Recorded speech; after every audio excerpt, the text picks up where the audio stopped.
আচ্ছা, আমরা সবাই তো সোশ্যাল মিডিয়া ব্যবহার করি। আপনি কি জানেন সোশ্যাল মিডিয়া ব্যবহার করে আপনি আপনার স্কিলকে ডেভেলপ করতে পারবেন? এখন এটা কি হয়? আপনি যে স্কিল শিখতে চাচ্ছেন বা আপনার যেটা শেখার ইচ্ছা বা আপনি যে সেক্টরের লোক, আপনার কি করতে হবে? ওই সেক্টরে যারা ভালো কন্টেন্ট বানাচ্ছে, যারা ভালো রিলস বানাচ্ছে, তাদেরকে আপনার ফলো করতে হবে, লাইক দিতে হবে। তাহলে কি হবে? অ্যালগরিদম আপনাকে শুধু ওই টাইপের ভিডিওই দেখাবে বা ওই টাইপের লোকজনের ভিডিও আপনার কাছে আসবে। আমি যদি আমার কথা বলি, আমার এমনও অনেক স্কিল বা এমন অনেক ইনফরমেশন, এমন অনেক টুল সম্পর্কে আমি সোশ্যাল মিডিয়াতে বিভিন্ন ভিডিও, রিলস এগুলোর মাধ্যমে জানতে পারছি, অ্যান্ড সেটা নিয়ে পরে রিসার্চ করছি, অ্যান্ড এটাকে ভালোভাবে শিখছি।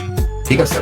তো আমরা যদি কোনো একটা কিছু ভালোভাবে শিখতে চাই, সবার আগে তো আমাদের সে সম্পর্কে জানতে হবে, তাই না? জানার জন্য আমরা কিন্তু এই রিলস গুলো থেকে অনেক কিছু আমরা জানতে পারি ছোট আকারে, দেন ওটা আমরা পরে গিয়ে রিসার্চ করে আমরা পুরোপুরি জিনিসটা শিখতে পারবো।